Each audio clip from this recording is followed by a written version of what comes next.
Saya Ola Zahra. Saya Sofia. Saya Nurhadina.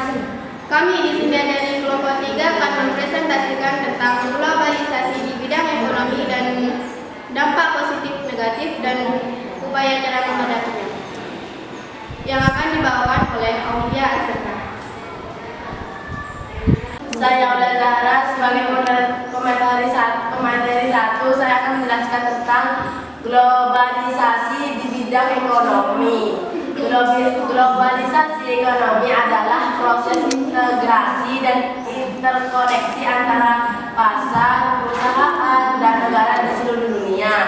Hal ini terjadi karena kemajuan teknologi, komunikasi, dan transportasi yang kemungkinan gerakan barang, jasa, dan modal secara lebih cepat dan efisien.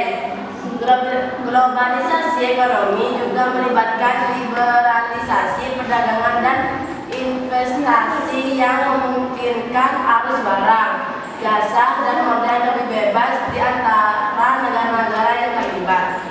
Dampak dari globalisasi ekonomi sangat beragam, mulai dari peningkatan perdagangan internasional, dibukanya lapangan kerja baru, hingga terjadinya ketimpangan ekonomi antara negara-negara yang maju dan berkembang.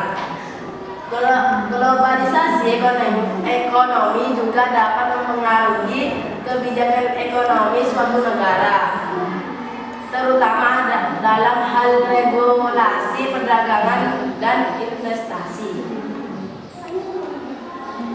Penjelasan selanjutnya akan dibawakan oleh Sofia. Saya di sini memberikan penjelasan dari Aulia Zahra. Dampak positif di bidang ekonomi. 1. Kemudahan membeli barang impor dari luar negeri dengan harga yang relatif terjangkau. Misalnya, ketika perusahaan yang produk makanan dari luar negeri bekerja sama dengan Indonesia, sehingga kita bisa juga menikmati makanan tersebut. 2. Peluang bagi para pengusaha untuk mengekspor barang produksinya ke kancah internasional. Selain kemudahan membeli barang impor, pengusaha yang membuat produk lokal juga dapat memasarkan produknya ke luar negeri. Hal ini bisa menguntungkan pihak pengusaha dan juga peternaknya, sehingga keadaan ekonomi semakin meningkat. 3. Terbukanya kesempatan bekerja di luar negeri. Dampak negatif di bidang ekonomi. 1. Perilaku hidup konsumtif. Dengan banyaknya produk impor yang tersedia dengan harga terjangkau di Indonesia dapat memicu terjadinya perilaku hidup konsumtif. Selain itu, kemudahan sistem pembayaran dan kegiatan jual beli secara daring dapat membuat banyak orang merasakan ketagihan. 2. Terjadinya persaingan bisnis. Masuknya pengusahaan dan bisnis luar negeri ke Indonesia dapat menimbulkan persaingan dengan bisnis lokal, apalagi jika lebih banyak orang menyukai produk luar daripada lokal buatan anak bangsa. 3. Kekurangan lapangan pekerjaan. Banyak jenis usaha yang digantikan oleh teknologi mesin di berbagai bidang. Ini dapat menyebabkan terjadinya pemutusan ruang kerja untuk pekerjaan manusia. Semakin banyak orang yang terdapat teknologi ini, maka semakin banyak juga yang kekurangan lapangan pekerjaan. Penjelasan selanjutnya yang akan dibawakan oleh Rosina Wati. Dia akan melanjutkan penjelasan dari Sofia. Upaya menghadapi globalisasi ekonomi. 1. Mendukung perdagangan bebas. Negara sebaiknya memberikan dukungan terhadap perdagangan bebas, sebab kegiatan ini bisa memperbaiki kondisi ekonomi negara tersebut. Terlebih adanya perdagangan bebas memberi peluang memperoleh investasi pihak luar semakin tinggi. 2. Negara maju memberi bantuan negara berkembang. Memajukan perekonomian negara berkembang sebaiknya ada campur tangan dengan maju. Dengan saling support dan bekerja sama, pertumbuhan ekonomi akan semakin cepat. Kerjasama bisa dalam bentuk regional, bilateral, hingga multilateral. 3. Masyarakat harus selektif.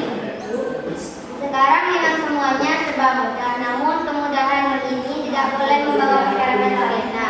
Masyarakat harus semakin selektif melakukan kegiatan konsumtif dan digital. Bisa menimbulkan kebiasaan kebiasaan hedonisme serta gaya hidup yang berlebih. 4. Dalam organisasi perdagangan, negara sebaiknya ikut dalam perdagangan serta kerjasama internasional, misalnya mengikuti MFA atau Masyarakat Ekonomi ASEAN.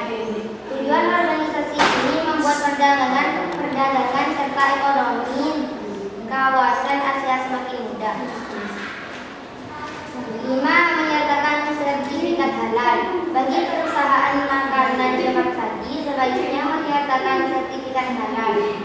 Tujuannya untuk menyesuaikan kondisi masyarakat karena masyarakat beragama yang harus menggunakan label halal sehingga makanan layak konsumsi. 6. Mempersiapkan SDM yang unggul. Mempersiapkan SDM yang unggul sangat penting bagi suatu negara agar bisa menghadapi tantangan globalisasi supaya mendapatkan sumber daya manusia yang demikian. Diperlukan pelatihan, pendidikan, pembinaan, rekrutmen hingga penghargaan. 7. Mendorong usaha kecil.